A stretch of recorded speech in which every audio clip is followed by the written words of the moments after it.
after being identified a fourth time by former communist Hedda Massing, was convicted in 1950 for perjury in connection with his denials of espionage activities. Was released from prison in 1954 and began a public campaign to vindicate himself as the victim of a frame-up. In the years following the conviction of Alger Hiss, Nathaniel Weil became yet one more former member of the Soviet underground who testified that to his personal knowledge, Hiss was guilty as charged. The answer to that is that I attended with Hiss probably, at a guess, 30 meetings of the cell. The cell never contained more than 8 or 10 members while I was in it. And I would also meet them at parties. So that I knew Hiss, even though I did not like him too well. I don't mean I disliked him. I mean he impressed me as a cold, calculating person who had a certain fanaticism about him, a lack of the human qualities that what one likes. But I knew him well, so there was no problem in my mind as to identification. I was not guilty of any of the things Mr. Chambers charged, except that I knew him briefly. Were you ever a communist? No, didn't happen to be. It is estimated that for every person exposed by the testimony of former communists, there are many more that have remained undetected. Elizabeth Bentley stated in 1952 that while she was in the underground, she was told there were at least 2 additional espionage groups working in Washington under Soviet direction. Groups that were so important that not even she was allowed to learn of their identities.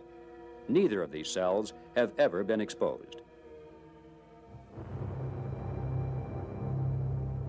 In September of 1949, the Soviet Union successfully detonated its first atomic bomb.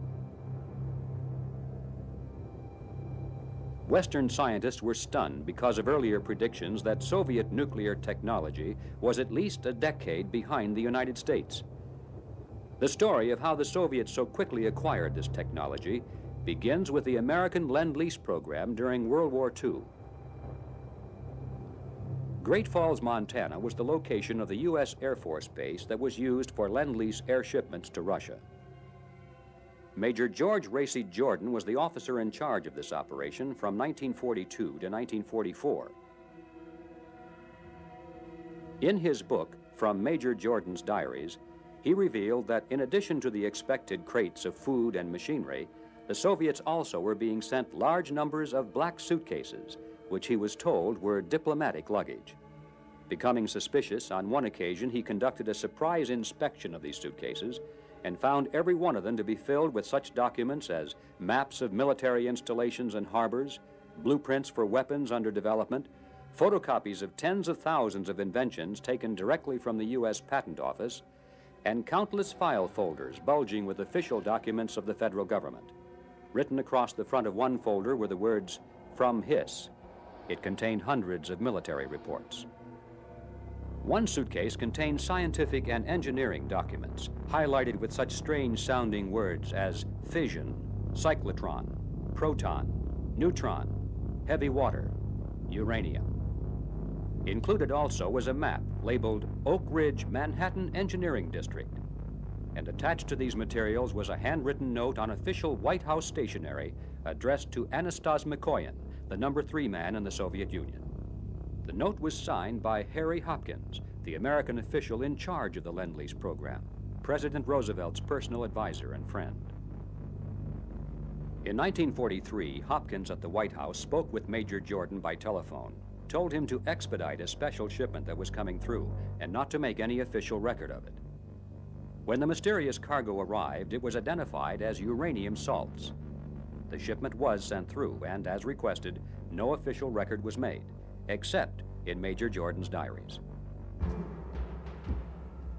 In September of 1945, a Russian code clerk named Igor Guzenko, assigned to the Soviet embassy in Ottawa, approached Canadian officials and asked for political asylum.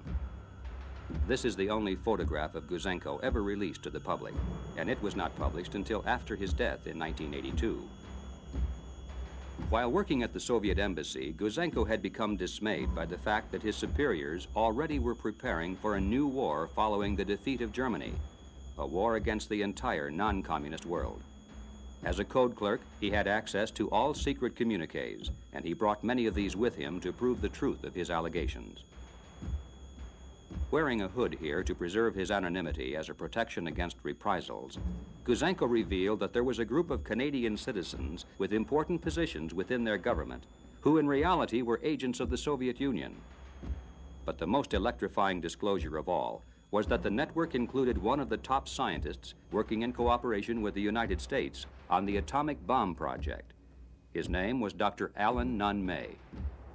Dr. May was a nuclear scientist on loan from the British government. He was second in authority only to the head of the Canadian project. He had access to all data concerning the processing of fissionable materials. He had provided the Soviets with information about the secret test of the bomb in New Mexico, about uranium production schedules in Canada, and he had delivered to them actual samples of uranium.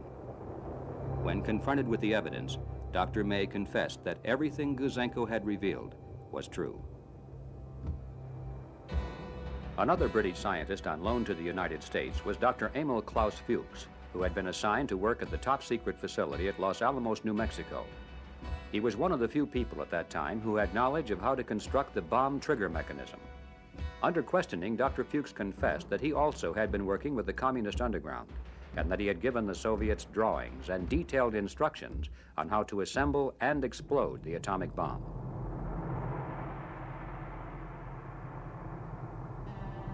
The confession of Dr. Fuchs led investigators to an American chemist by the name of Harry Gold, who was the man who hand-delivered the vital documents and drawings to the Soviet Vice Consul in New York. When Gold was confronted with Dr. Fuchs' testimony, he too confessed, and this led to the exposure of a network of American citizens who were in a position to channel top-secret nuclear information into Soviet hands. The trail led to David Greenglass, the man who made the actual drawings of the bomb's trigger mechanism, and to his sister, Ethel Rosenberg, and her husband, Julius, who were convicted and executed for their part in coordinating the espionage operation. At the conclusion of the trial, federal judge Irving Kaufman declared that this was the crime of the century. He said, "I have searched my conscience to find some reason for mercy. It is not in my power to forgive you." Also convicted at the same trial was Morton Sobel, who had attempted escape to Mexico to avoid prosecution. And finally, the trail of espionage led to Professor Philip Morrison, who admitted earlier Communist Party membership and who had access to virtually all secrets of the A-bomb while employed at the Manhattan Project. In retrospect, it is now clear that the detonation of the Soviets' first nuclear weapon in 1949 was an achievement not of research and science, but of espionage and subversion. Following the disclosure of the Soviet theft of America's nuclear technology, congressional committees began to take an interest in learning more about communist penetration into government. In 1947, for example, Louis Boudens was called to testify before the House Committee on